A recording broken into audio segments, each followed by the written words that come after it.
Vous enfants de Dieu, croissez dans la grâce et dans la connaissance du Seigneur Jésus-Christ. La connaissance que nous devons rechercher, c'est la connaissance du Seigneur Jésus-Christ. Ce n'est pas la connaissance des Écritures, tout simplement.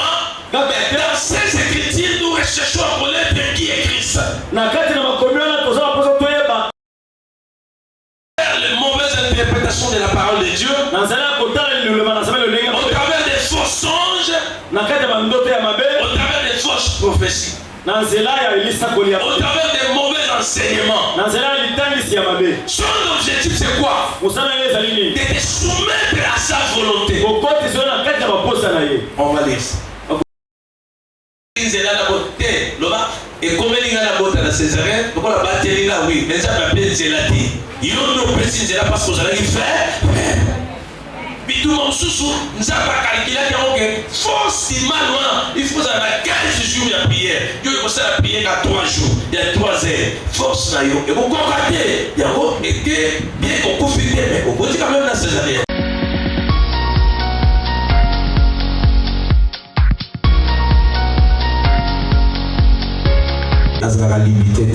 Voilà pourquoi la zone sayo sont bêtés sur ma boque. Bêtés la même boque, la carte pour la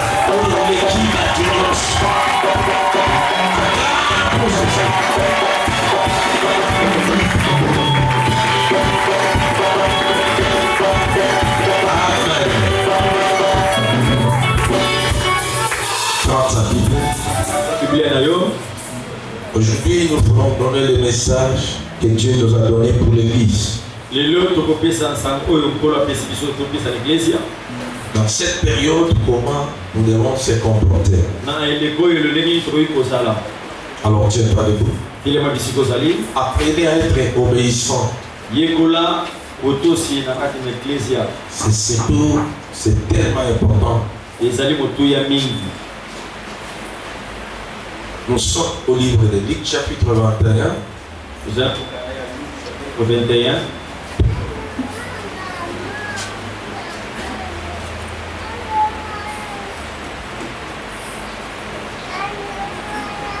On peut commencer le verset 34 jusqu'au 38 et nous prendrons encore Éphésiens chapitre 6.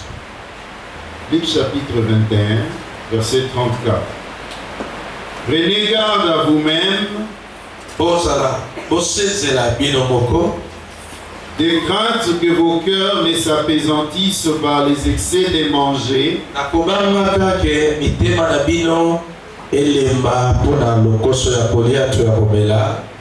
et par les soucis de la vie,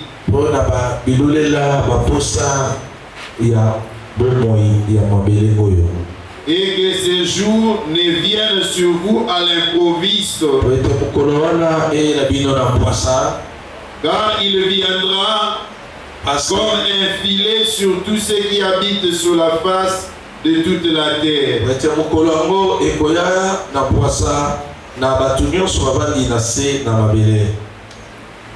Veillez donc et priez tout le temps, afin que vous ayez la force d'échapper à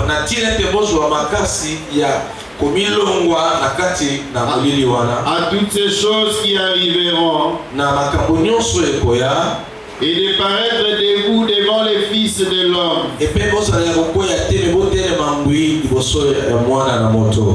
Pendant les jours, Jésus enseignait dans les temples.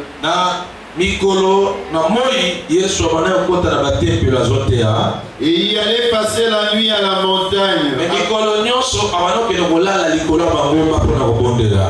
Montagne appelée montagne des Oliviers.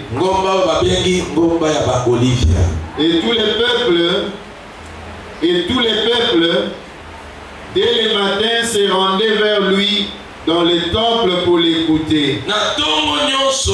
Libota nyonso na simane butu mobima kosambela na tongo bazokende na tempelo koyoka ye. Amen. Amen. Éphésiens chapitre 6.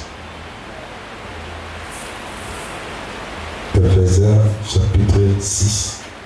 On peut commencer par 11e verset. Ephésiens chapitre 6, on commence au 11e verset. Revêtez-vous de toutes les armes. 10e verset. 10e. Verset 10. Au reste, fortifiez-vous dans les seigneurs.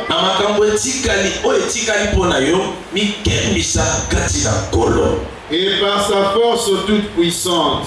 Excusez, on peut reprendre la lecture pour. Au reste,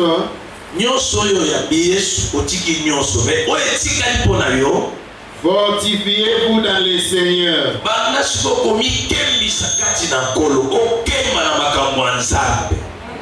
Et par sa force toute puissante.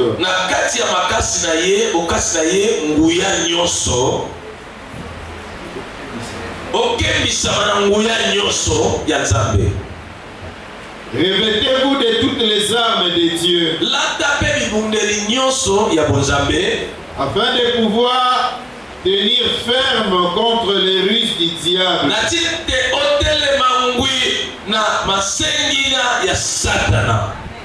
Car nous n'avons pas à lutter contre la chair et le sang, mais contre les dominations, contre les autorités, contre les princes de ce monde des ténèbres,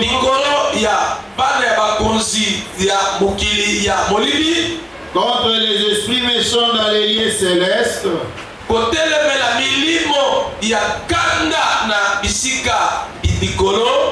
C'est pourquoi prenez toutes les armes de Dieu afin de pouvoir résister dans les mauvais jours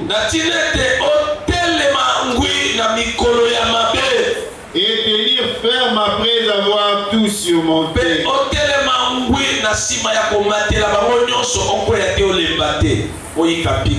Tenez donc ferme. Ayez à vos reins la vérité pour ceinture.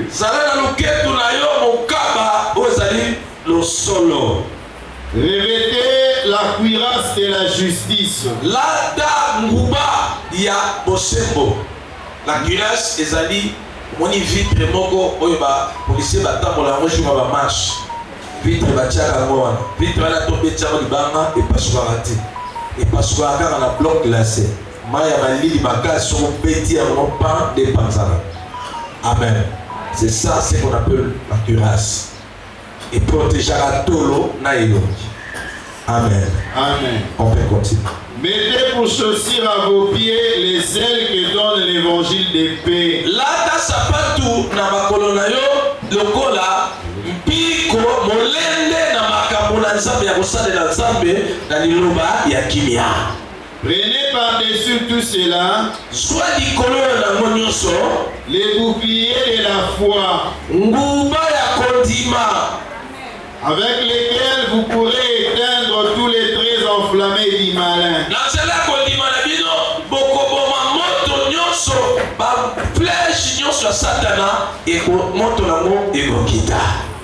Prenez aussi les casques du salut. Oyo ezali chapeau ya nzungu otia likolo ya mutu. Oyo ezali ekoti ya lobiko.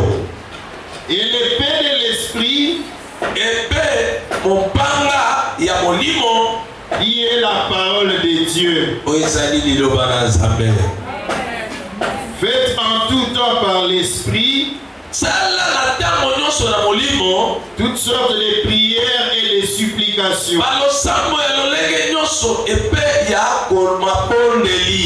Veillez à cela avec une entière persévérance.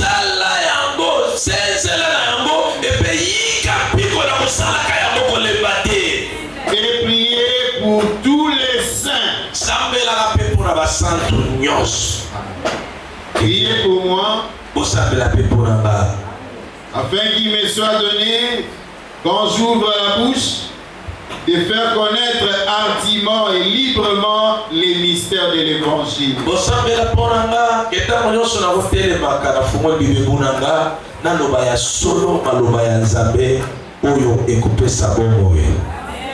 L'évangile pour lequel je suis ambassadeur.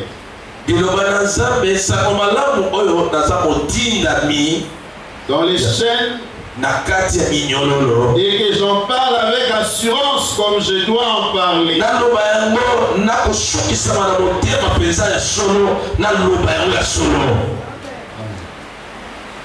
Amen. Afin que vous aussi vous sachiez ce qui me concerne. Voilà, on peut se limiter jusque-là. Attends pour le Seigneur. Je vous salue au nom du Seigneur Jésus. Recevez mes sincères salutations dans l'amour du Seigneur. Encore pour le Seigneur.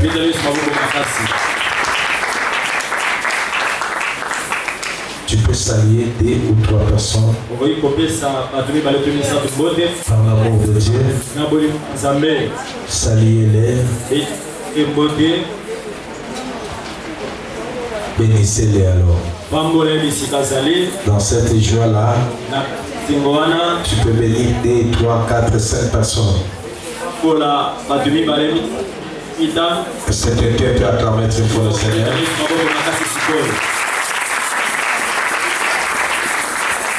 Amen. Amen.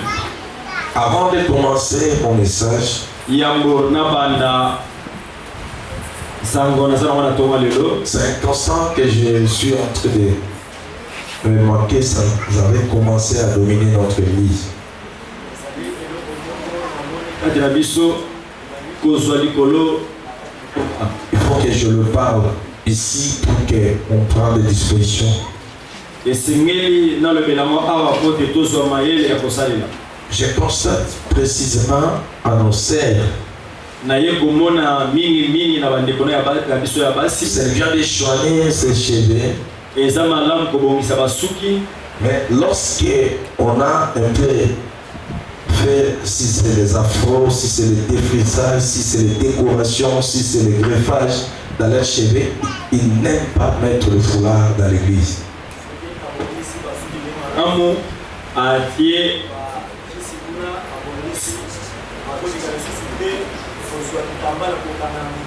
Que le technicien arrange ce micro rapidement.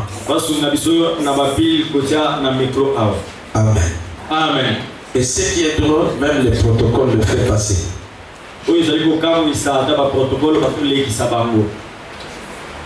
Ce comportement, ça commence à prendre de l'ampleur dans cette église. Vous allez remarquer même les mamans. Soka atie suki ne propre ajuda sinamogo atie awa aji suki nyonso etikali botala yango tozala besoin otala basuki na bino awa te finika mutu na yo soko finiki mutu te ntango libondela mpona bato na osimba yo te bongisa mutu na yo tozala besoin omona fula toana besoin suki na yo te ozisinga okangi awa ozisuki nyonso otiki libanda wana otiki yango mpo elakisi ke suki eza propre soki ezalaki madodo olingaki kotia yango ogumbi yango okangi yango bien siko ofungoli yango mpona nini biso mpe tolingi tomona yango te yebisa ye lata fulaka bien. Alors napesi ordre na église ovandi na ndeko soki aye songa ye doma bongisa suki na yo na ndenge ya matoi, n'est-ce pas? Acclamez pour le Seigneur. Amen. Ce matin, nous voulons parler de quelque chose de tellement important. Ce message de rappel. Amen. Amen. Nous voulons parler de résister le diable. Il faut résister le diable. Amen. Tu peux écrire comment résister le diable ou résister le diable. Le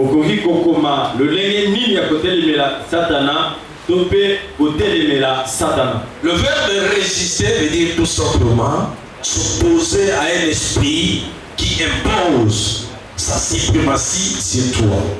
ekomeliwana ya kotelemela elikolobete kotelemela molimo moko eza na posa ekonza likolo na yo. Ça dit s'opposer.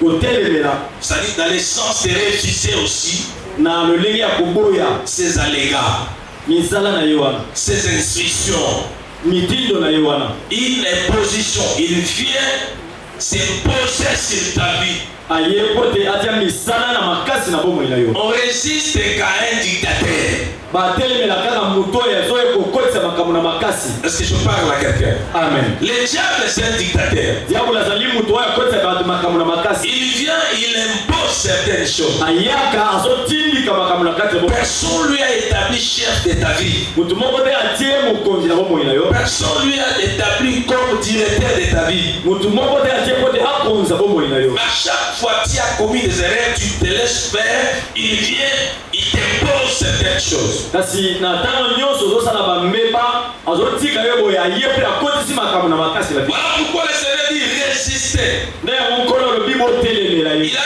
temps, il viendra t'imposer eza na ntango ya koya pote atia makambo na makasi par la force. na nguya na ye. Mais il n'utilise pas tout simplement la force. Kasi azosalela nguya yango te. Non, il n'utilise pas seulement la force. Kasi asalela kaka makasi na ye wana. Comme la violence. Lokola kosala na makasi. Mais aussi il utilise les ruses. Kasi ye asalelaka mpe mayele ya mabe. Alléluia. Amen. Il peut utiliser aussi les ruses. Akoki kosalela mayele moko ya mabe. Il utilise le langage pour te séduire. Asaleli elobeli moko po te abenda yo. Il te pousse te demander ton ovale.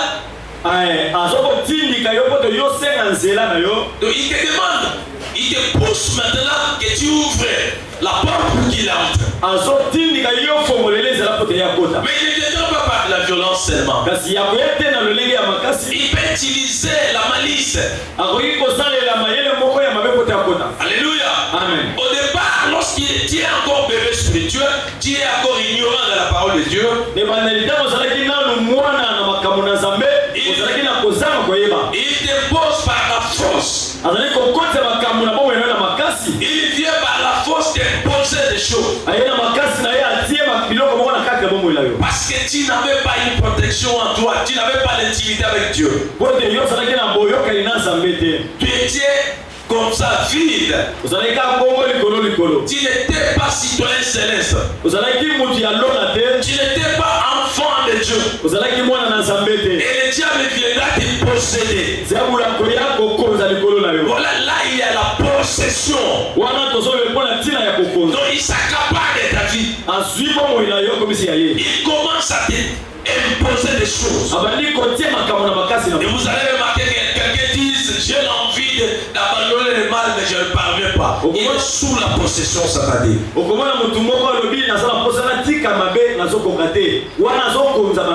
même des personnes possédées par le diable que vous pouvez être traité comme un sorcier. C'est-à-dire, le diable contrôle tous les systèmes de sa vie. Il contrôle ses oreilles, sa façon d'entendre, son intelligence et son esprit, son âme est géré par le diable. Il a les désirs contraires à la volonté de Dieu et à sa propre volonté.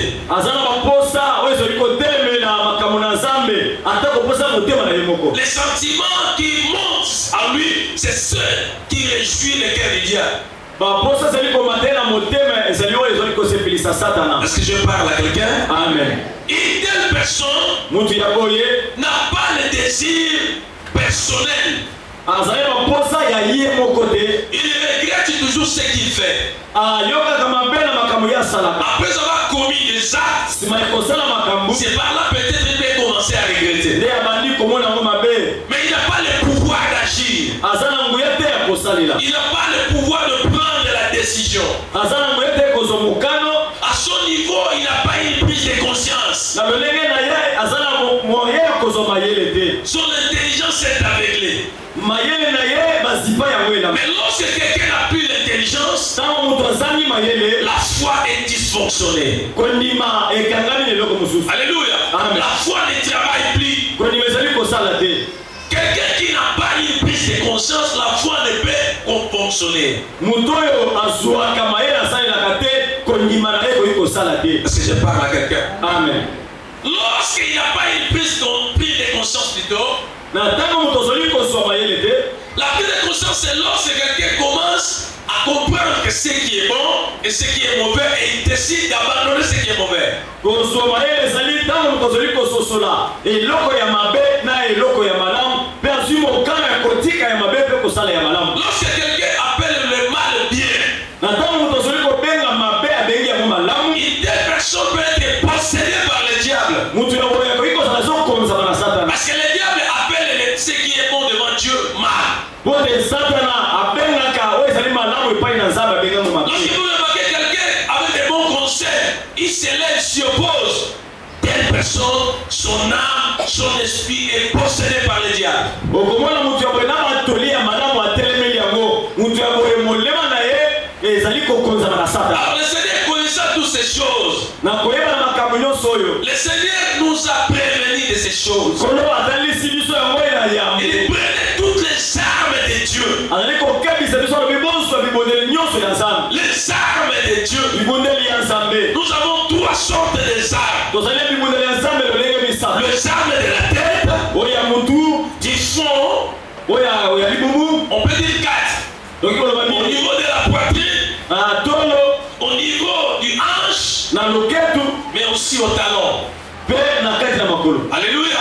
Amen. La tête, na mutu, l'arme de la tête, ebundeli ya mutu c'est la vie éternelle. ezali bombo ya seko. Alléluia. Amen. Ça dit dans la vie chrétienne, na bombo ya mukristu, la première des choses ya yambo ya kosala que tu dois mettre dans ta tête, oyo esengeli otia na mutu na yo. si je réussis Jésus, soki nayambaki yesu, ce n'est pas pour gagner les choses du monde. na po ete nazo biloko ya Ce mokili, n'est pas pour le mariage ou les enfants. mpona kobala to kobota te. Ça peut y arriver que je perds ces choses-là. ekoki kokóma na bungisi yango, Mais la première des choses que je ne peux jamais perdre, kasi eloko ya liboso nakoki kobungisa c'est te, la vie éternelle. eza bombo ya seko. Alléluia.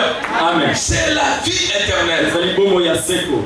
Je peux perdre le mariage sur terre. nakoki kobungisa libala na mokili, Je passe tout mon temps sur la terre naleki na mokili awa ntango nyonso, sans réussir dans le mariage, nakoki te kobala, sans réussir dans les études. nakoki te kotanga okende mosika, Je ne vais pas acheter une maison. nakoki kosomba ndako te, Je ne vais pas acheter une voiture, quoi que ce soit. nakoki kosomba mutuka tata eloko moko ya Je moto n'ai ya, pas eu l'occasion de se marier. nazwi ngonga ya kobala Je n'ai te, pas l'occasion d'avoir d'enfants. nazwi ngonga kobota te, Mais ne pas perdre la vie éternelle. kasi kobungisa bombo ya seko te. Alléluia. Amen. Ça sera très dangereux, plus malheureux encore, de perdre cette vie, mais aussi perdre le millénium. ekozala pasi mingi kobungisa bombo yoyo mpe kobungisa bombo ya seko. Alléluia. Amen. Non, le millénium. Donc, la période à laquelle nous allons vivre pendant 1000 ans avec Jésus. Amen. Et dans cette période, la souffrance ne sera pas là. na ntango wana pasi ekozala te. Vous imaginez, dans cette période, tu as échoué. omona na eleko ya biso oyo okatemi, Tu n'as rien réussi. kozwa eloko te Et pour perdre encore millénium, mpona kobungisa na kati ya millennium, c'est inconcevable. wana ezali malamu te. Alléluia. Amen. Dans l'union perdre la ta oyo, mais pour la gagner millénium. Mais oyo, nous sommes nos petits. Au récité, au récité. Ça dit, ok, là, ma bonne année. Vous équipez à pour là. Amen, amen. Amen. Accordez pour le Seigneur. Le premier point, comment résister au diable? ya yambo lolenge nini ya kotekela satana. Tout commence par la conscience. nyonso ebandaka na kozwa mayele. Alléluia. Amen. Ne donnez pas accès. kopesa nzela te, Ne donnez pas accès au diable de dominer dans ton intelligence. kopesa nzela te na satana mpo te akonza mayele na yo. Ne donnez pas accès au diable qui domine ta connaissance. kopesa nzela te na satana mpo te akonza mayele na yo. Ne donnez pas accès que tu puisses entrer dans la profondeur de la connaissance du diable. kopesa nzela te okota na kati na mozindo ya koyeba makambo ya satana. Est-ce que je parle à quelqu'un? Amen. Ta connaissance, c'est connaître dans la profondeur de Jésus-Christ. Je Je parle à quelqu'un. Amen. Accordez pour le Seigneur. Ne donnez pas l'accès au diable. Dans quel domaine que tu peux ou ne pas donner l'accès au diable? Alléluia. Amen. D'abord, dans le domaine de la connaissance. Dans la connaissance de la parole de Dieu. Ne permets pas que le diable prenne le dessus de ta vie.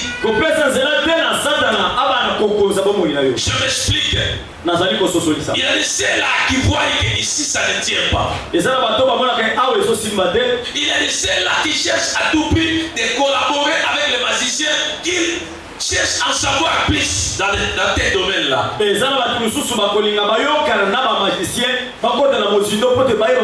y a des gens qui se réjouissent lorsqu'ils partagent.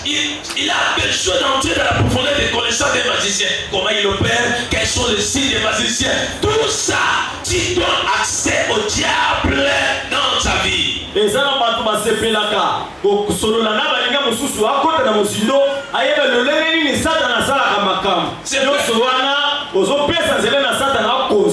vrai que Dieu veut que nous ayons la connaissance. Mais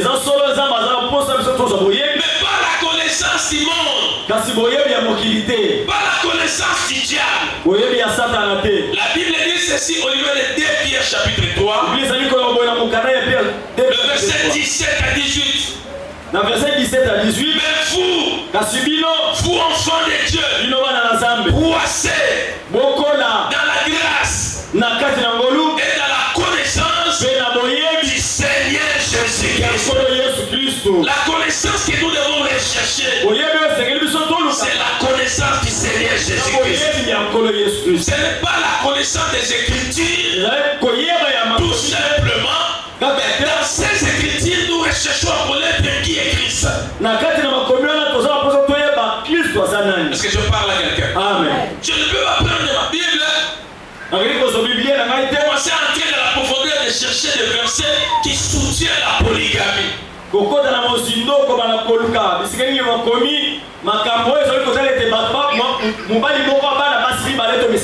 Il y a des ceux-là qui te disent même l'occultisme, c'est écrit dans la Bible. C'est vrai, c'est écrit dans la Bible, mais la Bible n'a pas écrit ça pour que toi tu deviens occultiste. Ne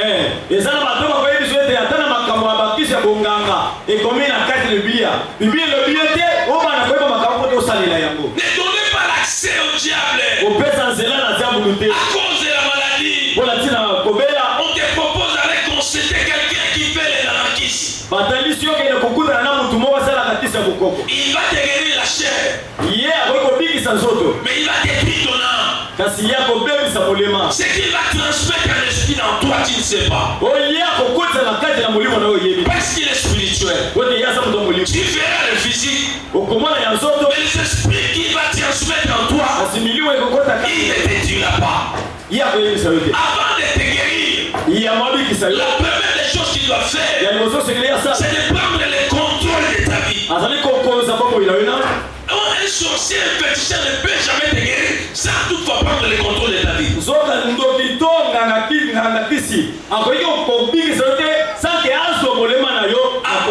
de commencer à opérer pour te donner la guérison, les enfants, le mariage, toutes ces choses, ils cherchent à tout prix de prendre d'abord le dessus de ta vie.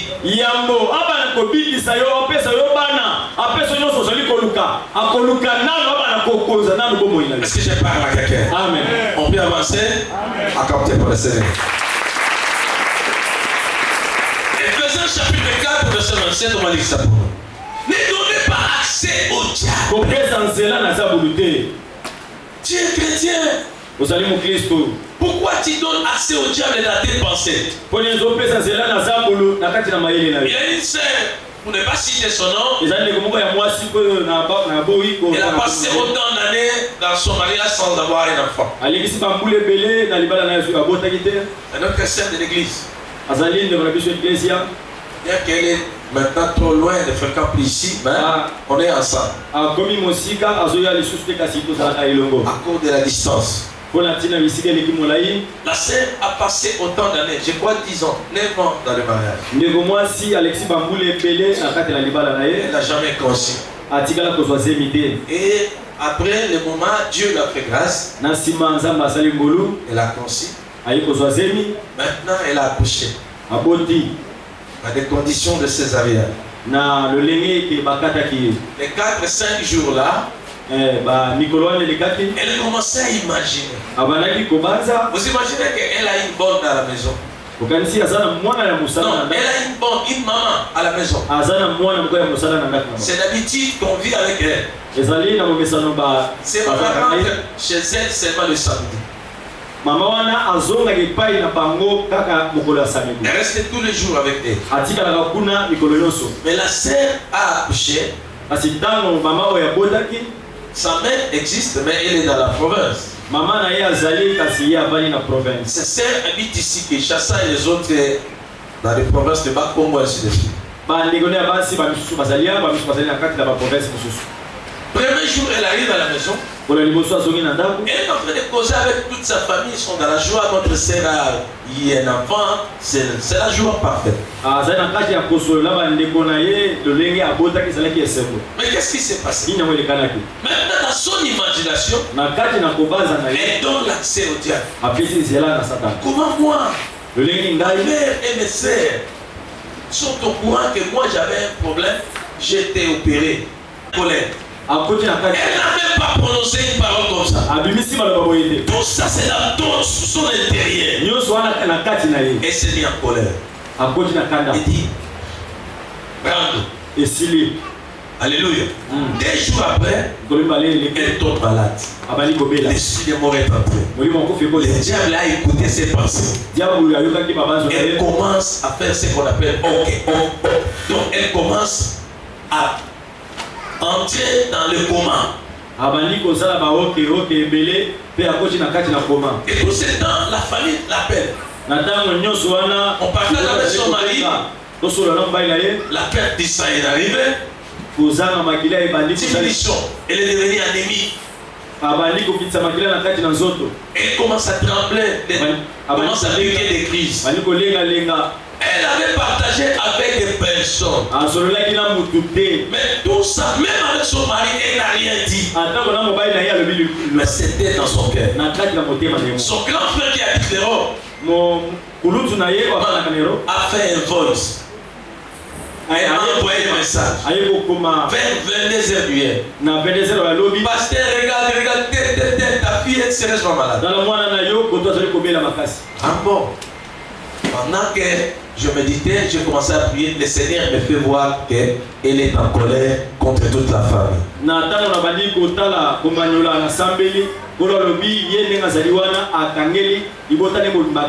que j'ai causé avec son mari, j'entendais, il dira à son mari que il ça pasteur national ali kolobate.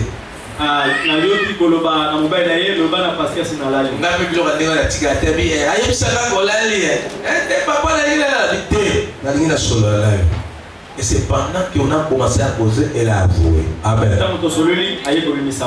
Mais, paiement, et tout du coup, habite. Vous voyez combien de fois on donne l'accès au diable. C'est 18 d'abord. Éphésiens chapitre 4, verset 27. Verset 26 à 27. Verset 26 à 27. Si vous vous mettez en colère, ne péchez point. Alléluia. Amen. Alléluia.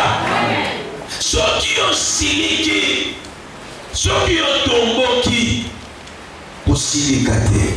Parce que kotomboka na kosilika, ya bilomi bikai. Kotomboka ko osevoir kogamba. Mais kosilika eyaka na mote, na mote. Les bisaka maloba ya mabe. Atobimisi maloba mabe te ba décision ya mabe eyaka na mote, na mote. Ndeko ya lobaka ya mona monoko te. Kana motema na yiba la moko. Satan a côté. Alors que le soleil ne se couche pas sur votre colère. Dala, moye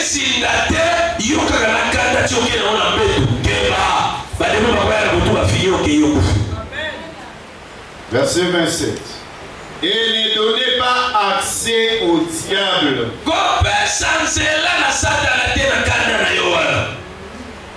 Amen. Et celui qui dérobait ne dérobe plus. Non, c'est juste que là. Amen. Amen.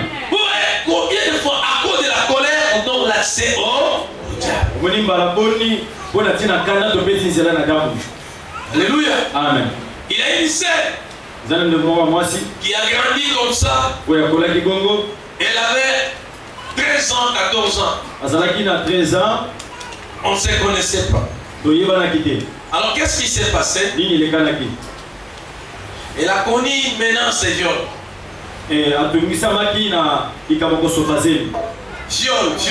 Viol. Voilà. Ça dit les criminels sont entrés chez eux. On a commencé à les menacer pour les violer. On a violé sa sœur qui avait 17 ans, 18 ans. Elle avec 12 à 13 ans. Là, il s'est un peu de les saisir. On l'a abandonné. La sœur l'a s'est dit à cet âge-là. Moi, dans ma vie, les garçons niais. C'est fini toute ma vie. Comme les garçons sont tellement violents comme ça, trop méchants. Dans ma vie, je ne pardonnerai jamais les garçons. Je ne serai jamais plus proche des garçons. Elle a imposé même à sa famille d'aller étudier au lycée. Elle n'est pas allée à l'université pour ne pas aller vivre ensemble avec les autres. Après des années, elle a atteint 30 ans, elle commence à chercher le mariage. Elle cherchait le mariage par-ci par-là. Le mariage ne venait pas. Vierge qu'elle était. Elle cherchait une très belle fille. Intelligente. Très polie. Mais ne se mariait pas. Les hommes venaient des jours. Il y a les dialogues. Après le dialogue, il s'est retiré. Il s'est retiré comme ça. Pourquoi? Le diable avait pris cette parole qu'elle avait prononcée à ce temps. Il s'est profité de cette parole comme un bouclier d'empêcher la vie de cette terre d'y aller de l'avant. La vie de plusieurs sont sous la malédiction à cause des paroles qu'on a prononcées. Il y a de ceux-là que tu parlais ça sans être en colère. Mais tu parlais ça régulièrement. Ça a pris l'ampleur dans ta vie. Et aujourd'hui tu es en train de vivre les paroles que tu prononçais sans les savoir. Et Dieu montre que la Bible dit la vie et la mort sont au pouvoir de la langue.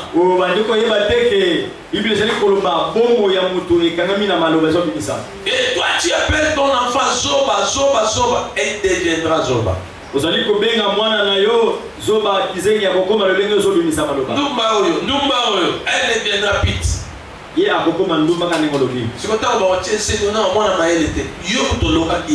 La vie et la mort sont au pouvoir de la langue. Ne donnez pas l'accès au diable.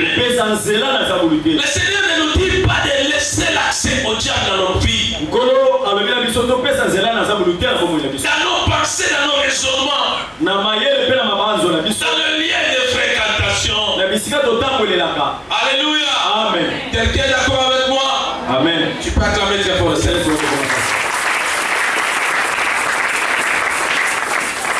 La Bible dit il faut tenir ferme. Deuxième point. Il faut tenir ferme contre les ruses du diable. Ephésiens 6, verset 1. On a dit ça. Tenir ferme. On peut le lire. Tenir ferme contre les ruses. On ne sait pas. Il ne faut pas se laisser faire. Komitika te. Lorsqu'on était encore jeune, je suis étudiant à l'époque. Au niveau de l'ISC.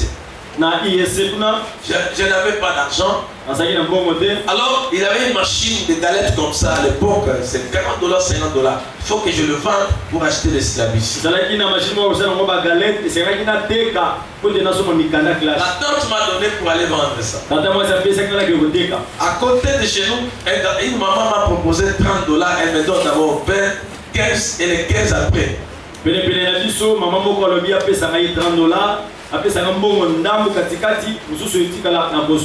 j'ai refusé. Un ami, un voleur, un russe m'a proposé d'aller voir ça au niveau de Pascal. Lui il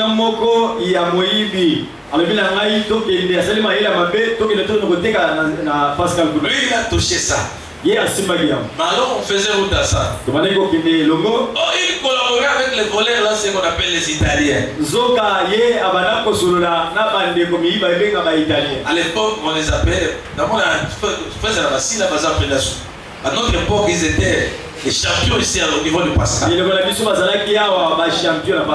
On arrive vers Bécater. Je vois quelqu'un comme un villageois qui dit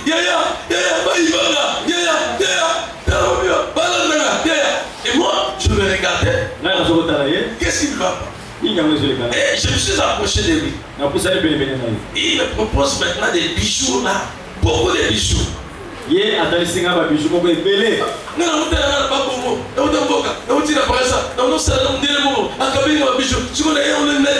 Pendant qu'il est en train de me distraire, les frères là, on l'a emporté avec les salles. Mais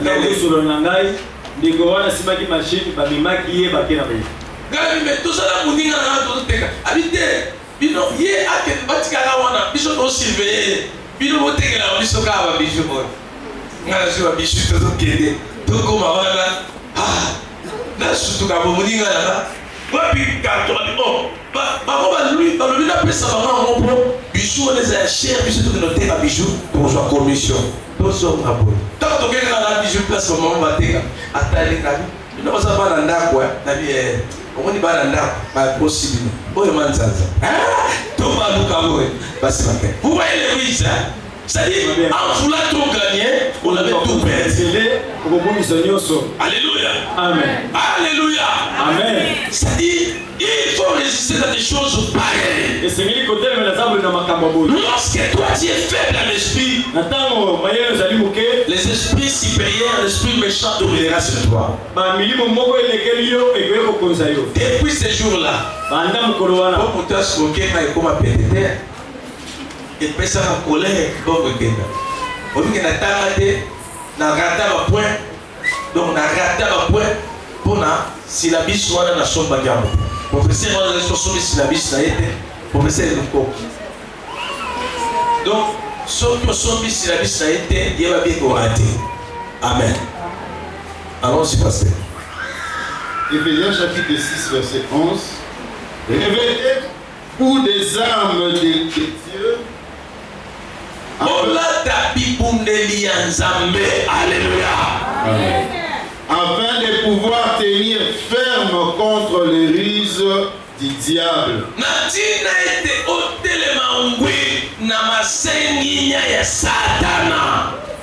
Parce que je parle à quelqu'un.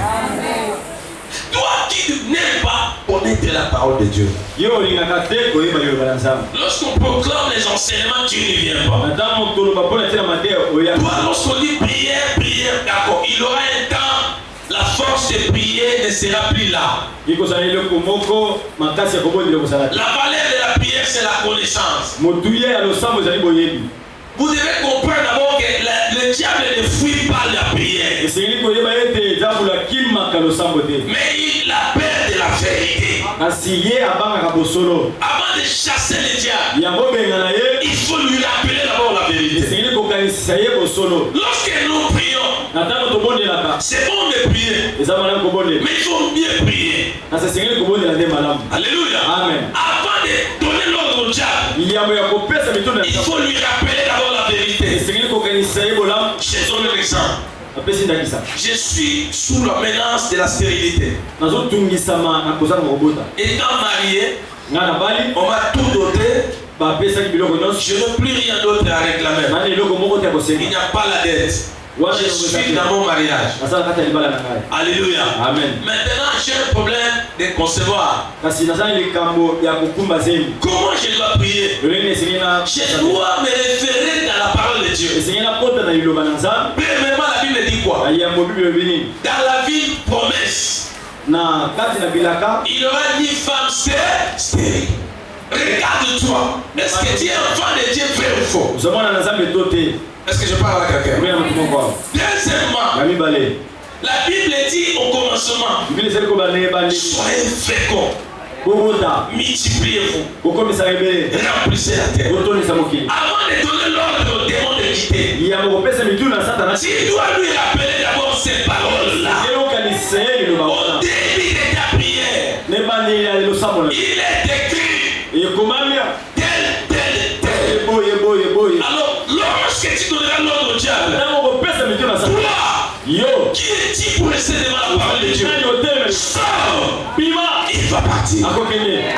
Mais toi, tu commences au nom de Jésus. La bénédiction va démon. Tout le monde est là pour la réclamer. Oui, mais c'est les camarades.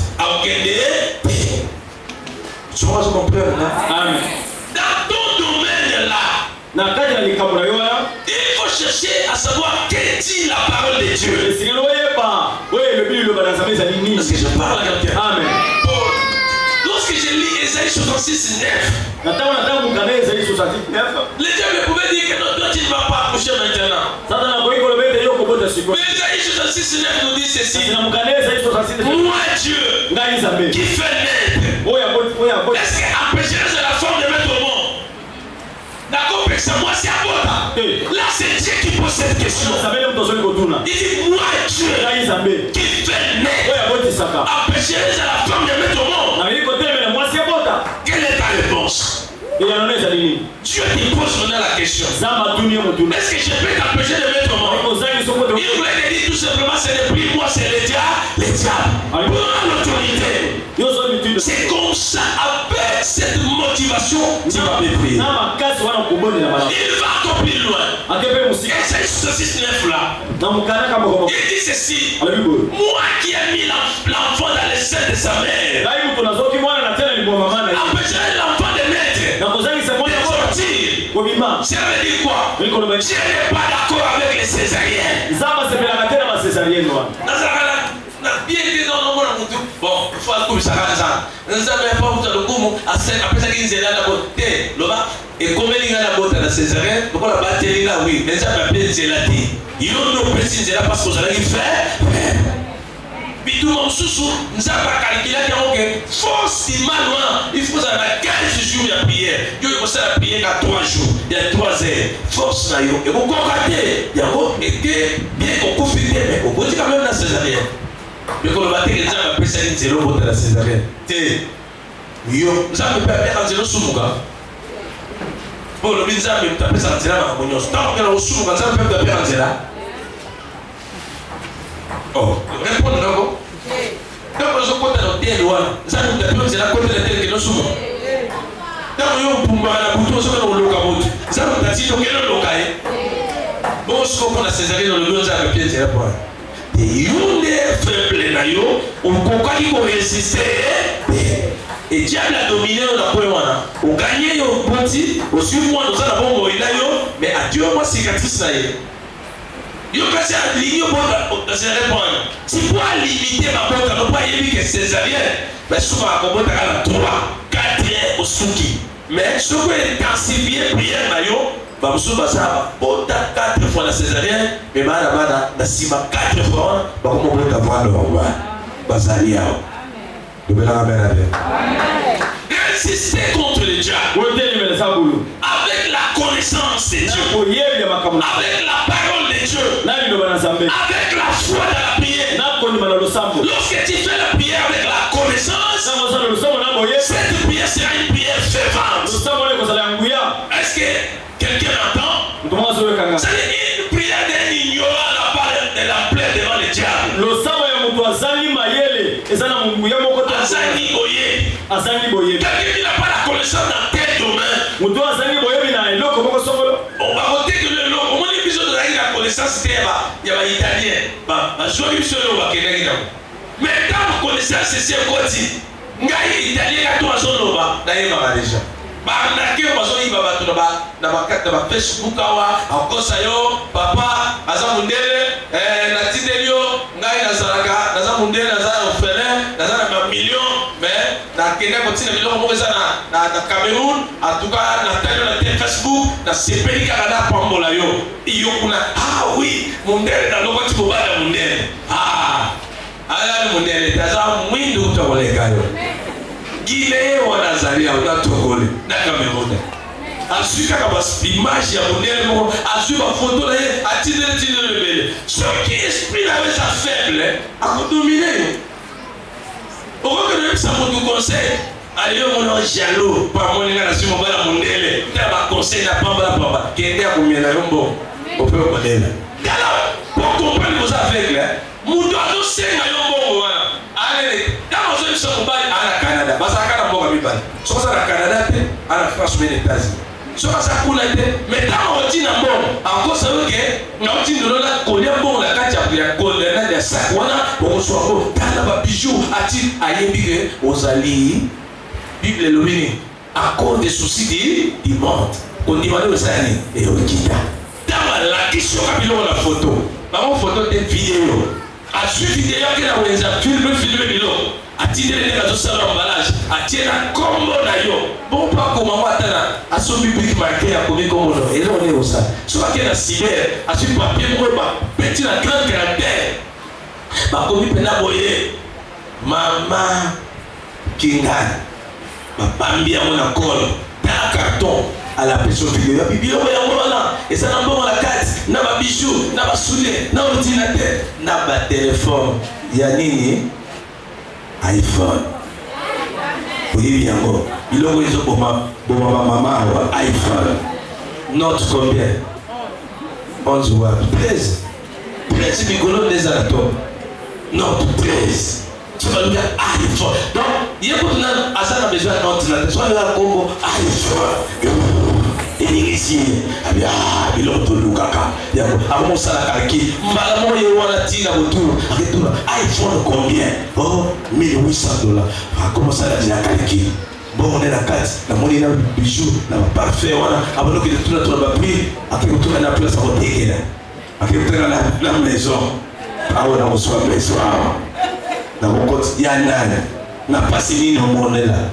Ça rappelle la somme mobile où on monnaie la capacité comme il y a dans des donc toi son personne intérieure là il fait ça mais tout n'a pas dans la question puisque tu es l'esprit faible en esprit tu ne parviens pas à résister tu as déjà ma personne au niveau supérieur il y a tout le monde qui est on est un homme spirituel un enfant de Dieu même en marchant comme ça on a qu'à s'attendre en écoutant quelqu'un il peut projeter déjà la suite. Oyo, fa quoi? Oyo mtarukuta oyo. Awa fete na. Donc garçon ata zolo babo, awa comprendre oyo. Malobe belebo. C'est moi dans cette chose là. Dans la permanence à fait. So zolinga o proposer c'est robalaye. Malobe belete, bato za malobe belé. Katu. Mobile solo le bagane belé. Ouais le bagane belé. Asa mobile mwasi. Aba biso moni mama na biso, na ozela na mama na biso aloba, moni mama na biso tata mo sa ngai boye, na no kwa lobaki, grand frère yaki, sikoso baye, na ozela grand frère, na ozela na tata mo sa mama leki, sikoso baye singa, comme ça la va répondre. Oh. Mobile za mama na tata mo si na banoko. Iyo wana ndi azolo bilo makabebele wa. Clap très fort. 2 Timothée chapitre 2 verset 26. L'objectif du diable, c'est de te soumettre à sa volonté. posa ya zabulu ezalete akanga yo na kati na baposa na yemo. Il veut te soumettre à sa volonté. Avec kokotisa yo na kati na baposa na ye. La première des choses qu'il recherche pour tout enfant de Dieu, connaissant que toi tu es un enfant de Dieu. Oya ya mwana lukaka mwana na zambe nyoso. Ayebike yo za na kana zambe. C'est dans le péché il ne te trouve pas. Soki na kati na maso asu yote. Mais il va chercher ta volonté. Kasi ya koluka sikoyo baposa na yo. Il va te soumettre sa volonté. Akokotisa baposa oya ye. Au travers les mauvaises interprétations de la parole de Dieu. Nazala kotala lulema na zambe lenga. Au travers des faux songes. Na kati ya ndoto ya mabe. Au travers des fausses prophéties. Na nzela ya Elisa kolia. Au travers des mauvais enseignements. Na nzela litangisi ya mabe. Son objectif c'est quoi? Musana yeza lini? De te soumettre à sa volonté. Kokotisa na kati ya baposa na ye. On va lire ça. Akotanga le biso. On se voit comprendre en tout le bas. Alléluia. Jamba souvent comprendre la kaboyo. Okoma makasi. 1 Timothée chapitre 2, verset 26. Oui, la 27. 26.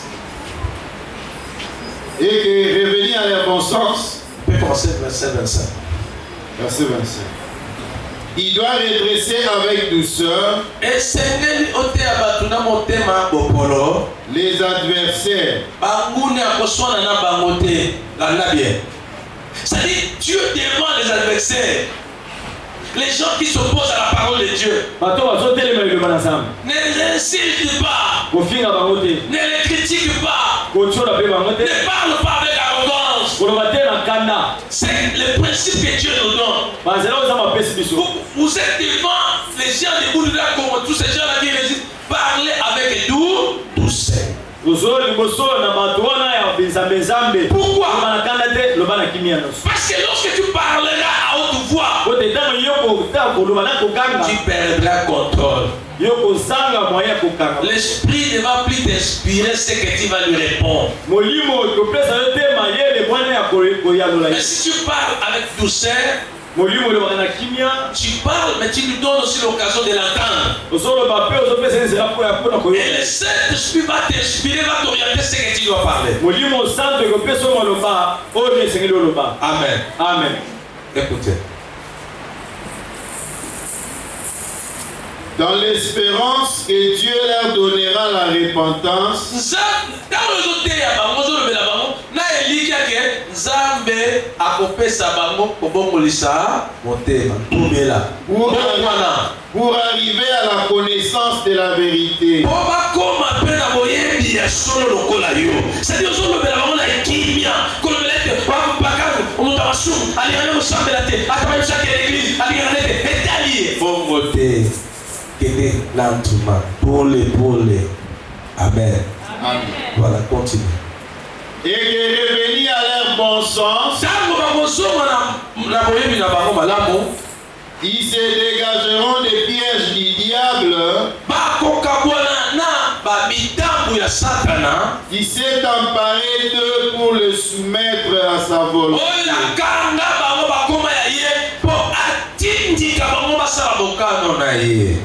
Alléluia. Amen. Vous voyez combien de fois le diable impose les gens de faire sa volonté. Une personne qui arrive, il sait que ce que je fais n'est pas bon. Mais il le fait toujours. Le diable le soumet à sa volonté. Parle avec des personnes pareilles dans la douceur. N'allez pas dans la brutalité. C'est souvent le comportement de nos familles. Si maman se retrouve à un enfant qui ne veut pas prier, au lieu de commencer à lui parler dans la douceur, il commence à exiger des conditions très dures. Pour les études, c'est possible. Mais pour la vie chrétienne, impossible de le faire. Maman, n'impose pas toujours ton mari avec des exigences, avec des conditions, des enfants. Si tu ne veux pas la prière, je ferai ceci. Si tu ne veux pas l'église, non, arrête. Dieu ne veut pas cela. Maman, kotindi katena makasi mobile na yuli kosambela to mwana te kozolo bana soko ke kosambela te ko ina kosala te ko ina kosala te Dieu n'aime pas comme ça. Zama linga kabongo te. Je veux que tu le parles avec douceur. Mais aussi avec l'expérience, il va se répartir. Est-ce que je parle à quelqu'un? Amen. Souvent, c'est ça nos comportements dans nos maisons. Quelqu'un qui ne peut pas prier, comprend que le temps viendra, il va se répartir. Mais ne sois pas trop brutal. Ne se comporte pas comme le diable qui vient nous imposer. Amen. Amen. Attends pour le Seigneur. Jacques chapitre 4 verset 7. La Bible dit, résistez-lui jusqu'à ce qu'il fuira loin de vous.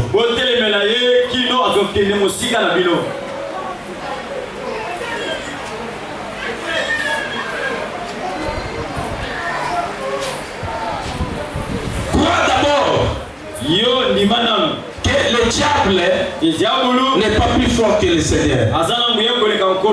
Amen. Amen. Le diable n'est pas plus fort que le Seigneur. Le Seigneur est fidèle. Il dit la chose et la chose arrive. Amen. Amen. Vous devez apprendre quelque chose. Que lorsque le Seigneur te parle quelque chose, la chose s'accomplira. Alléluia. Amen. Et toi, qui es poussé par l'Esprit de Dieu, lorsqu'il y a quelque chose et tu le fais par l'amour de Dieu, accepte que la chose aura bel et bien lieu. Alléluia. Amen. Alléluia. Qui pouvait résister? Premièrement, c'est quelqu'un qui a la conscience pure. C'est quelqu'un qui sait distinguer ce qui est bon et ce qui est mauvais. Qui pouvait résister le diable? C'est quelqu'un qui a réussi Jésus comme Seigneur et Sauveur. Qui pouvait résister le diable? C'est quelqu'un qui croit que Jésus-Christ est puissant. Qui pouvait résister devant le diable? C'est celui qui croit que Christ est avec moi. Est-ce que je parle avec toi? Amen. Car la Bible dit, si le Christ est avec vous, qui sera contre vous? Qui sera contre vous? Il dit, résistez contre le diable. Ne le craignez rien. Alléluia. Amen. Pourquoi le Seigneur dit ainsi? Écoute bien, le diable, il va augmenter le méthode pour nous faire du mal. Toi, tu dois résister avec une ferme foi. Beaucoup des enfants de Dieu, suivez-moi avec attention. Le Seigneur m'a parlé c'était avant-hier et hier encore. Vous êtes déjà bénis. Je vous vois comme de grands. Vous n'êtes plus une petite église. Vous êtes maintenant une très grande église vaste. Mais la seule chose que j'ai contre vous, vous continuez à me considérer comme un petit Dieu. Vous considérez à me servir comme des petits. Non, vous continuez à me servir comme des petits. Alléluia. Amen. Augmentez votre façon de me servir. Élevez la vie de prière. Élevez les intimités avec Dieu. Alors vous verrez ce que je fais pour vous. Jusqu'à présent, vous êtes encore ordinaire avec moi. Vous êtes ordinaire. Devenez les surnaturels. Cela veut dire quoi? Cherchez à faire mieux qu'avant. Que chacun de nous cherche à tout prix de faire ce qu'il n'a jamais fait pour Dieu. Il craint Dieu comme il n'a jamais craint Dieu. Il prie comme il n'a jamais prié. Qui se donne comme il n'a jamais donné. Est-ce que je parle à quelqu'un? Amen. Cette discipline, à vous, parmi vous, et vous verrez la gloire de Dieu. Quelqu'un m'entend? Dieu t'a béni. Mais tu ne verras pas cette bénédiction si tu continues à prier comme tu pries là.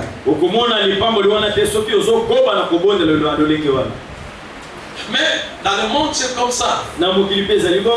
Lorsqu'on arrive à la fin de l'année, avant les examens d'État, même les enfants qui n'étudient pas, ils étudient. Alléluia. Amen. Même les cours supplémentaires, on commence à les suivre. Tout cela pourquoi? Parce que le souci est de faire mieux qu'avant. Apprenez maintenant à se discipliner. Il est temps de résister le diable. Hier, on s'est lamenté que le diable m'a fait ceci, m'a fait cela. La Bible dit ceci. On va dire ça pour nous. Résistez contre le diable. Il fuira loin de vous. Alors le livre de livres que nous avons lu au départ, il dit ceci. Il y aura des moments difficiles. Mais il faut prier. Le Seigneur lui-même nous donne un exemple. Il dit toute la nuit. C'était le moment de la prière. Il passait la nuit dans la prière. Alors le matin, il fréquentait les temples.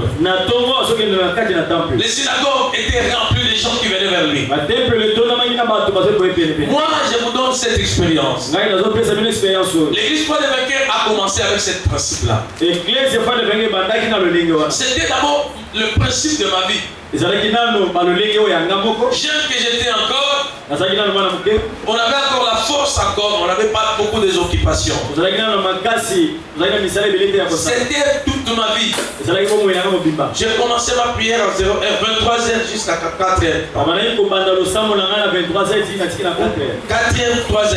À 5h, je commence l'équipe matinale. On peut aller jusqu'à 7h. Je commence la causerie jusqu'à X temps. Je dormais souvent 18h ou 20h. Et jusqu'à 0h, 23h, je n'ai plus sommeil. Chaque matin, Dieu a envoyé des gens avec des cas, avec des problèmes, avec des malades et un monde fou. J'ai prié pour les gens. D'abord, pendant la nuit là, j'avais que des directives. Vous verrez que peut-être aujourd'hui on te dit que non, un paralytique va marcher.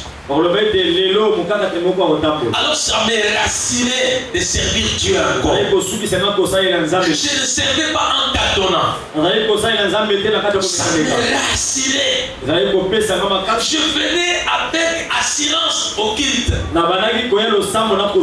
Parce que la nuit je passais ça avec mon Dieu. Écoute bien aimé. Retiens ce que je vous dis. Toi qui recherches la grandeur, cherchez à augmenter, à intensifier ta vie de prière. Toi qui as des problèmes sérieux, toi qui as des grandes promesses de Dieu, toi qui rêves toujours la grandeur, la grandeur ne viendra pas au hasard. La grandeur ça se mérite. Ce n'est pas dans la facilité. Dieu ne lève pas les ignorants. Dieu ne lève pas le paresseux. Dieu ne lève pas ceux qui se justifient à tout moment. Dieu ne lève pas les gens qui ont toujours des raisons de donner à Dieu. Mais Dieu élève ceux qui sont obéissants à toutes choses. Il dit Abraham, je t'ai demandé quelque chose qui était difficile. Et tu n'as pas refusé. Abraham a Abraham atosi na biloko et il sera élevé parmi tout le monde. et akotoma malikolo na batu nyonso. Dieu ne te dira pas entrer dans la profonde prière. Zama koloba na yo te ke kota na kati ya mozindo makasi. Parce qu'il sait que ses serviteurs est à tes côtés. Kota ebete basali na ye baza pene pene. Ils te diront ce que tu dois faire. Bakoye biso makambo singolo sala. Voilà pourquoi la Bible dit, Eo Biblia ezali koloba confiez-vous à Dieu. bomika bepai na Nzambe. Vous serez affermis. Bino bokokola. C'est-à-dire, vous aurez la connaissance. Bokozwa Vous aurez des visions. Vous aurez des prophéties. Vous aurez des songes et des révélations. bokolota pe ba imoni. Mais à ses serviteurs, Na basali na ye. il vous dira comment vous devez faire. Akoyebisa yo lelo ngine ke singolo sala. Pourquoi? Bona nini? Il a pris l'onction. Azui Il mafuta. a doté aux hommes de Dieu. Atie na baba. Toi, tu auras des révélations. Yo kozwa Tu auras des volontés de faire. Kozwa posa Mais kozwa. si l'onction ne t'accompagne pas, Soki mafuta ekambi yo te. tu vas échouer. Okokakema. Nzambe akotia mosala nzambe mo pembeni na yo azwaka na ye vision te yo wana kaka ozala vision nzambe apesa ye capacité te kombo nango sagesse na mosuka maîtrise. Amen, amen. Amen. Amen na mosu te makambo nde ezala sagesse na maîtrise. Yo kozwa révélation kozwa panique so makambo ye okolenga mais ye ana maîtrise. Ntango oya na makambo api oka conseil na ye wana ka Jetro azalaki na nguya koleka Moïse te. Jetro azalaki na maîtrise na sagesse à opesa Moïse. Pour la réussite de son ministère. Amen. Amen. Que personne ne te trompe dans cette génération. Mutu moko te aposa yo na kati ya eleko. Tout le monde croit que tout le monde doit voir, tout le monde doit prophétiser. Pardon. Bato nyonso bakanisaka ete mutu nyonso osengeli amona mutu nyonso osengeli asakola te. Qui t'a dit que la prophétie est plus grande que la sagesse? Nani yango ayebi soki lisakoli eza monene koleka bwanya. Mais je te dis aujourd'hui, la sagesse est plus grande que la prophétie. Alobi na ete bwanya eleki esakoli na monene. La Bible dit un homme sage, Biblia ezoloba ete mutu il voit le mal de loin, azomona mabe il se cache. abatami. Qui est sage? Nani yango Qui craindra l'Éternel? oyo nzama ko Qui est sage? Qui va rechercher la face de Dieu? kolukelongi na nzambe. Tu recherches des hommes sages. Nzambe alukaka bato ya bwanya. On peut lire ça pour nous. Okotangela biso yango. Amen. Amen. Amen. Appelez aujourd'hui de résister le diable. Jacques chapitre 4 verset 7. Voilà. Soumettez-vous donc à Dieu. Misokama et pas dans ça. Komitika, tika nzamba akamba yo. C'est ça la soumission. Komitika nzambe kambanga, tapuisanga. Et ça te demande au son dans nzambe vraiment sumanga. Nzambe sala meloko te. Moi nzambe akoli, abana websa yisa sunzambe mama sala te. Atika nzambe sala langa. Et puis akoma na niveau moko boke. Mukana nzambe sala nini? Esa. Asila nzambe yimse eloni na osa. Yera websa nzambe te nzambe sala langa. Osa na bébé spirituel. Comment il va dans les questions à maman, maman biscuit, maman bon ouais, maman. Aïe va te bon maman mais ça a 10 000. 10 000 on a vrai calcul à l'osso, na madesu, na bondo pour calculer ça comme madesu. Dans on a le bon 500 ya kusuma va bikate banini, calculer zo sani et quoi. Mais moi mon cas élité, à moi la maman ça bon, pesa. Ça on a bébé spirituel, ça fait bien un bon. Ça fait qu'on a une là-bas, ça fait qu'on a une là-bas, ça fait qu'on a là-bas, ça ah, Pierre pose à nos bébés. Maintenant, on là, on va Pierre au tout de moi. Résistez au diable et il fuira loin de vous. Délemez la Satana. Le résister veut dire combattre le diable.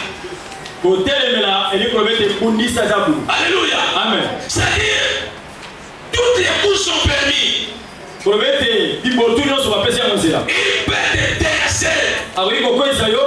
Et toi aussi tu peux s'élever. Mais ne recule pas. Avance.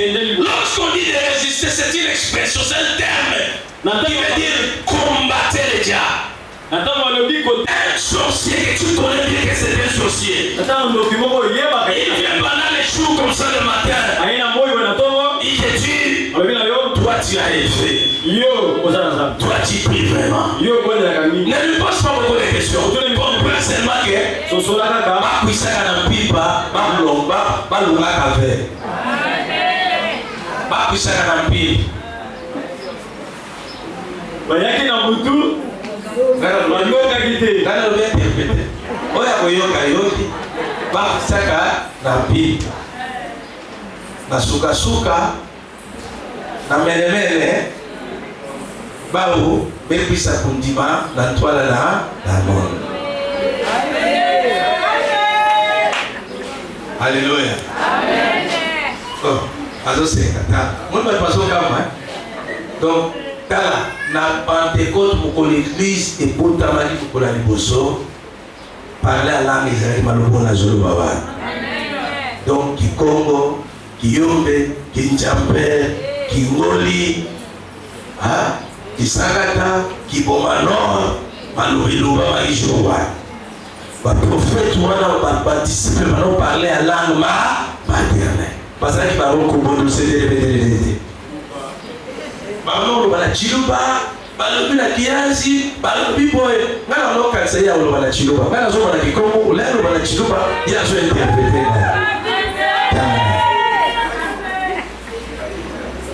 Amen. Acclamez pour le Seigneur.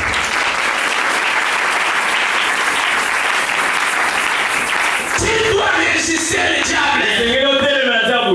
Avoir pour résister le diable. Ça ne commence pas avec le corps. Ça ne commence pas avec ta force musculaire. Ça va être votre mental. C'est dans la psychologie. Ta psychologie, ta conscience. Lorsque tu réussis, tu dis que c'est fini.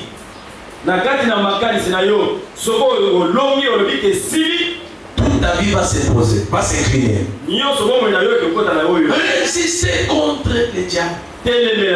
Il fuyait loin de vous. Le Seigneur dit à ses disciples, j'aime ces versets, ça me pousse encore. Le Seigneur dit, veillez. Non, au sein de la wana, non va la bien quoi, non va la chilo. Au sein de la terre, non va les gars la bien. Aucun ne l'a pété, et ça le bani. Bon imbaté. Oyokiano, kolala te. Kosenzela, et ça sinzili. Bon, pas vrai, bon. Ata sinzili pe. Mais ma sinzili basara, qui s'intinier, mais la basara marielle. Bon, vous évitez basara qui s'intinier. Un vrai santinier, les anana, la moto. Si vous savez, je sais bien comment vous faites, ça dit, abi kolala te. Ça dit, comme il s'en va boutou. Tu sais que les actions sataniques, souvent, ça se passe là, la nuit. Mandumba bakena musala ba ele. Abutu. Babi babima ele. Abutu. Bakuluna babenga ba abutu. Bako babenga on tour ya, tour abutu. So ba yoki tour abutu la lisi ba kote la bato ba, madame. Bebi batera na ombaloba. Abi mikolo to ala tour abutu. Tour abutu c'est-à-dire au moment là ba so na mo etelo ba bondi, ba poto motelo. Tout abutu c'est-à-dire babuki na abutu bakoti bakiko yiba bilonga ba de babenga abutu abutu luna mo bazawa oh osota la frère si bakuna ba sere bazawa ba mama basota la frère ba sere bakuna mikolo bazokanga ya basit amen amen alléluia amen ba batina ba frère kuluna ba sere bilonga ba yiba ba pesa ba mama mo ba batina. Tu comprendras que les diables opèrent souvent la nuit. Alors si la nuit tu es en train de vaincre déjà les diables, ta vie pendant la journée sera une vie heureuse. Est-ce que je parle à quelqu'un? Amen. Attends, pour le Seigneur. 1 Pierre chapitre 5 verset 8, nous allons se limiter jusque-là. 1 Pierre 5, 8. 1 Pierre chapitre 5, verset 8.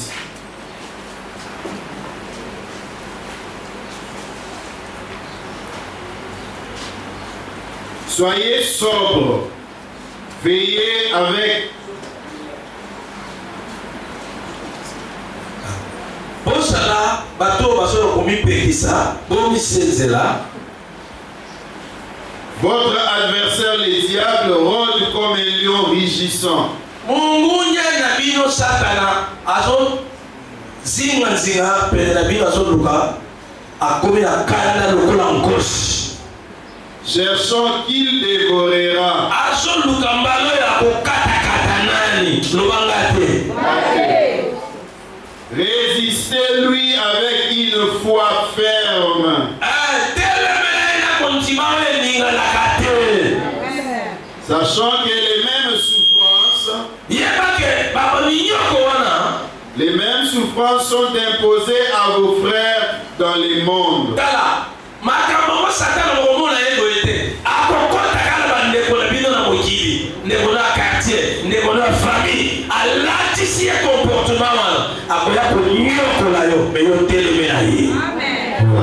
Sachez que les mêmes souffrances que vous vivez, vos frères aussi dans les mondes en subissent.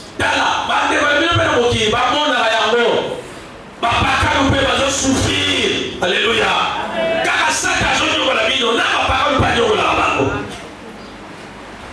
Mais résister. Les dieux de toute grâce, il nous a appelés en Jésus-Christ à sa gloire éternelle, après que vous aurez souffert un peu de temps, après que vous aurez souffert un peu de temps, vous perfectionnera lui-même, vous affermira, vous fortifiera et vous rendra inébranlable. À lui soit la puissance et la gloire au siècle des siècles.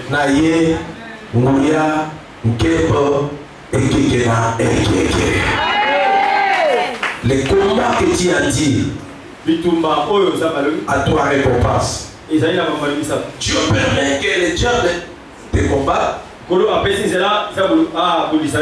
travers les combats, Dieu est en train de te perfectionner. Il est en train de te fortifier. Est-ce que quelqu'un comprend? Pour que tu deviennes inébranlable, l'instrument que le Seigneur utilise, c'est le diable. Il viendra devant toi. Il va te résister. Il va te combattre. Mais toi résiste-les. La résistance veut dire quoi? Refuser ce qui te propose. Ne donne pas l'accès dans ta vie. Qui ne prenne pas les décisions de ta vie. Dans les combats de ta vie, que les diables ne prennent pas l'avantage. Ne lui laisse pas devant. Toi, sois devant. Il peut te suivre derrière. Voilà pourquoi un véritable enfant de Dieu, lorsqu'il prend les fermes décisions d'abandonner le mal, la première des choses, il va commencer à rêver des gens qui sont en train de courir. Et là, qui c'est qu'on l'envoie là, c'est un pouvoir de ça. Et ça m'a été. Ceux qui ont écouté au bon, on a monté du colon, on semble la bière. Et par le sambo, et par la racine, et bosso, on se montre, on se qui m'embarque, baso la daronne, mais pas besoin de caillou pété. Et là, ici, on a sous la contrôle, la mongoulia, continuez à prier, on va rater. Après, au moment là, au battre le cacao, on va jouer un bango, on va monter. Ça va frapper dans l'aveuglement. On sent que l'école est ça. On l'ouvre dans l'aveuglement, on commence à peser pour lui, parce qu'on a Luka, ou à l'école. Mais on tout façon, tout n'a pas l'école. Mais parce qu'il va être. Alléluia. Et puis la souka, et comment, il y a baluki, il y a baluko là, la bamba. Bamupe bamusali kokima seke niveau le losali esoma ya supe kokoma place yoza so pamoja na musika batotalo na musika bazopusa bate amen dobela amen bien so kala osala niveau ni so ki yo se retrouva osala kati ya prison moko boye na soda moko akengela yo osana musika nanza olotaka kaka osesika moko bakanga basika osana musika nanzambe. Nyonso bayaka mari de nuna yape ayepe abandi makuna ye tina suka yo ata réponse pesa kaite osana no mosika na nzabe comme ulimo la ekoli tina esprit ya bandoto on va ko résister par amen on va la bandoto le pas proposition qu'on soit à niveau. Ce qui est la carte de l'autre, sera toujours faible. Ne commence pas encore à demander des bénédictions pour nous avoir bien noté. On te voit à comprendre. On sait dans un bien animal, bien monté. Pendant que c'est dans un bé, après ça, mon limo, il y a mon léga là. Alléluia. Est-ce que tu vois ce qu'on comprend, les gars? Tu vois avancer? Mettez la leçon pour moi.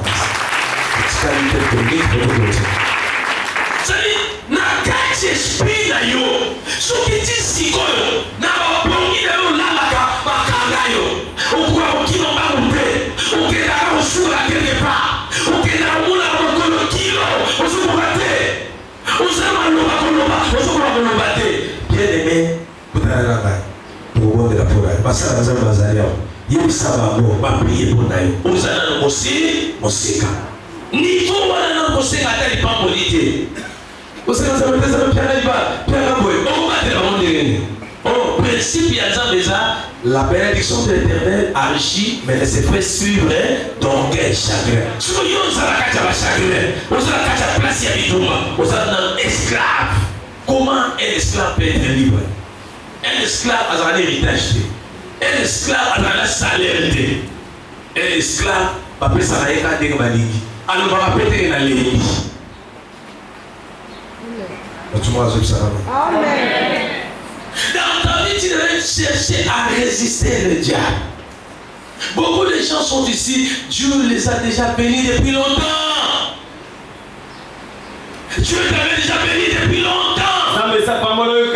Mais toi, tu as encore le mental des pauvres. Tu te comportes comme un misérable. Tu te comportes comme un pauvre bicheron. Mais pourtant Dieu t'avait déjà élevé. Observe les prophéties qui tombent sur toi. Observe les rêves que tu as lorsque tu as des relations favorables avec Dieu. Mais pourquoi tu vis comme un misérable? Pourquoi tu négliges toujours les choses de Dieu? Beaucoup de mais pendant que ça fait on a toujours négligé la maison. Tu mourras pauvre, mais avec des promesses de riches.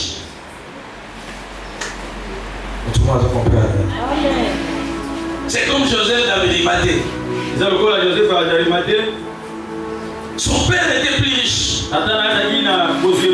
Il fabriquait des sépulcres pour les riches. Mais son père est mort, il les a laissés pauvres. Mais l'héritage qu'il lui avait donné, c'était un sépulcre. Écoute le père de Joseph d'Arimathée. Il dit à son fils, je n'ai rien à te laisser. Même si tu vas passer toute ta vie sur la terre comme pauvre. Mais les jours où tu vas mourir, on va t'enterrer comme un riche. Et il a pris le sépulcre. Il a laissé pour son enfant. Joseph d'Arimathée écouta Jésus. Ce qui était riche, ce qui était précieux pour lui et pour son père. Il a pris ses sépulcres. Adebisi à Moïse. Yesu a continué. Lélo, tu connais dans Israël. La famille la plus riche du monde, c'est la famille de Joseph d'Arimathée. On a signé des accords avec le gouvernement israélien. Donc chaque fois, ma visite est ça dans la sépulcre. La famille a un pourcentage. Et imaginez pendant quelle génération. Parce que quand dans le cimetière, il y a ce bandit de l'autre. Quand on a beaucoup de coups, il y a Lazare. Il y a Lazare, on a Lazare dans le marabi, il y a profité. Parce que dans le cimetière, il y a Lazare, il y a bon. Bataille les uns, bataille les bafoutis. Comment va millionnaire? Donc comment Lazare est gagné dans mon bola?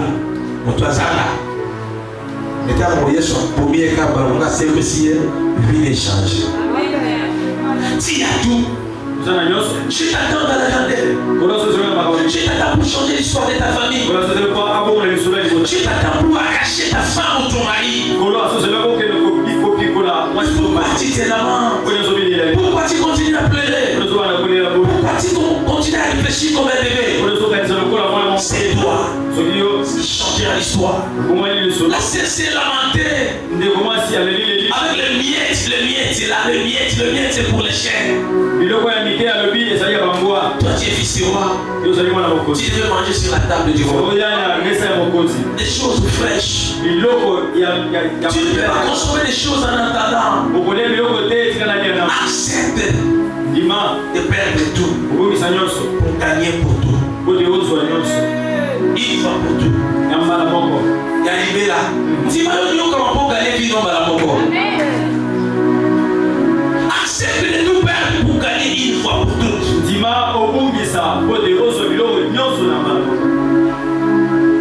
ne vais pas aller en attendant les miettes. Elle est au niveau. C'est le diable. Il n'est pas fort que toi, mais il est résistant. Toi aussi résiste-les. Le Seigneur te promet aussi. Il t'a pas permis de combattre pour te faire du mal. Mais le Seigneur a permis que tu sois combattu. Parce qu'il a besoin de te perfectionner. Il a besoin de te transformer. Il veut te défier. Pour que tu sois inébranlable. Il aura le temps. Lorsque les gens me comprendront que toi tu es maintenant inébranlable, il ne viendra plus. Ne crois pas que le combat sera éternel dans ta vie. Non, tu changeras les méthodologies de combat. Si toi tu es encore dans les combats de force contre force, c'est parce que les gens ne savent que tu as encore fait. Parce que les gens ne comprennent que tu as la maturité, tu as la maîtrise. Il ne va pas te combattre avec la puissance et la force. Il va utiliser le ruse. Il va utiliser le langage. Alors, bien sûr, tu as gagné la boutou. Alors là, on consomme la prophétie. Na ba enseignement, na ba conseil à papa la papa. Akoya na bitu bati. Parce que ibi na bitu boza mo. Tu es à quel niveau? Résiste le diable. Il fuira. Quand on la bitu, maintenant tu le vas bitu, elle est bakasi.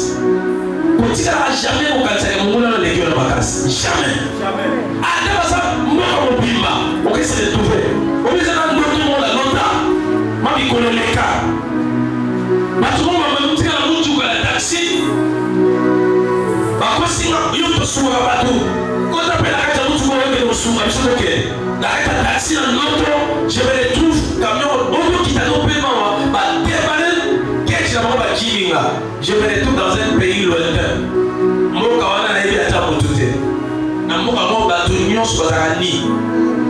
Na mboka mo batu nyonso na ya mboka nyonso ba nyonso ni ba nyonso mwi samba wana afie kota kate mutu ke kota kate to kuna bombi na mboka normal il faut d'abord des kilomètres na makolo et puis samba le la forêt équatoriale ya mi ba so lo mena mala ozo kota la kacha mboka wana to place mondiale ni kolosate et ça kaka partout ça a été passé la sanité na balaba ba sopa yango so place mondiale ni kolosate so bouger on a dit on bouger on a dit siko yo ni place mondiale ko na muselo so on glissait au parole pour la nature na domena mboka na on se trouve na mboka mosusu kuna ba soda ya mitemba on va soda na mona moki na kena mo so soda mo na sa ba soda wana to no mela kala iku wala na bara mawa batute mabende o ba kastra wana ba koi ya mubudwa ba jaya ba soda wa balia kabaki mais écoute bien aimé dès que c'est le père à mboka ne wala abi awa funa na force à pombo na ba do senga force à pombo ta ba soya na pumbwa na ba do matelikolo nabi soki na pumwe boye baokanisaka ake bazala bakasi baozwanga alela changer méthode nakoma na anti nakoma na neutralisant na bandi koya côté na bango bazokimaka tina ke na biro bachef na bango bako respecte ngai nzambe bisinga aucun esprit te résistera. Est-ce que tu vas comprendre? Matisa niveau na yo ya kondimela nzambe komati na niveau mona na tandoki ya kolonga yo na mokilo asakate. Tout commence à conscience. Lorsque tu commences à travailler ta conscience à la foi, Dieu va aussi m'élever. Accepte-le. Tu as les promesses de la grandeur, mais tu agis comme un bébé. Dieu te voit comme une femme d'une autorité, mais toi tu te comportes comme la maman. Et il y a le mental solide comme celui que Dieu t'attend. David avait déjà le mental des rois lorsqu'il était dans la forêt. Tout le monde dans la forêt avait peur des ours et des lions. Sauf David. David a dit je dois résister. Sinon il va me tuer. J'ai personne à mes côtés pour me secourir. Pour résister, il faut sentir que Dieu n'est pas loin de moi. Il est ici avec moi. Il faut sentir que ce n'est pas moi qui va se battre. C'est le Seigneur lui-même est là. Il faut cette parole de monte dans la tête. Avec Dieu, nous ferons des exploits. Avec Jésus, nous écraserons nos ennemis. Avec Jésus, nous vaincrons. Avec c'est-à-dire quoi? Il est là avec toi. Avec lui. C'est ensemble avec lui. Accompagné de lui. Un enfant de Dieu ne peut pas sentir que Christ est loin de moi. C'est-à-dire, il y a des gens qui viennent à l'église, souvent ils voient comme si Christ est au ciel, Christ est loin, je vais l'appeler qu'il vient.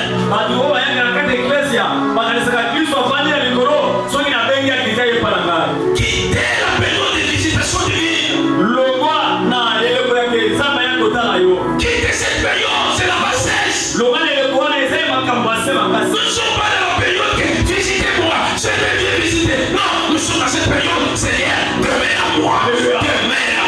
Sois avec moi partout. Sois avec moi à chaque instant de ma vie. Amen. Qu'est-ce que c'est visite? Non, Christ t'aimait. T'aimais à moi.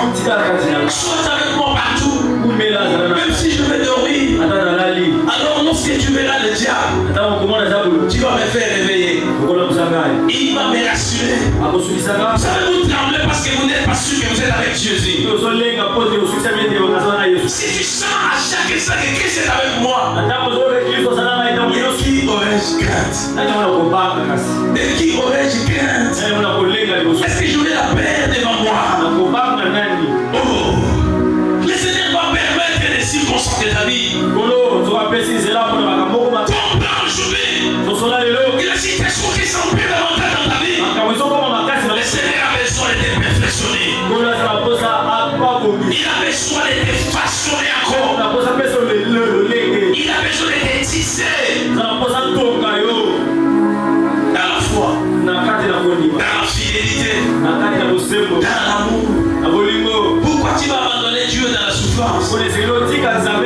Lorsque tu abandonnes le Seigneur dans ta souffrance, qui va t'assister? Quelle sera ta réponse? La Bible dit au livre des Proverbes, au temps de la détresse, si ton attitude sera la fatigue, le résultat sera la tristesse.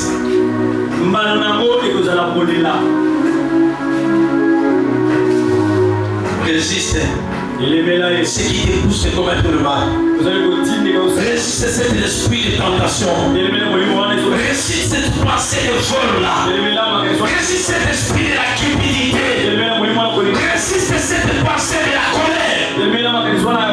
Résiste-le. L'esprit de la calomnie qui te pousse de faire n'importe quoi. Résiste cet esprit qui te dit de mentir. l'esprit de la jalousie. Résiste le mensonge. Résiste l'impudicité. Résiste l'impudicité. Résistez-les. C'est possible, ma sœur. Prends la décision. Tu le fais tout simplement pour ta perte. C'est celle-là qui te résiste, qui te retient encore en état. Prends la décision. Ferme tes yeux là-dessus. Observe ta vie. Observe ta vie.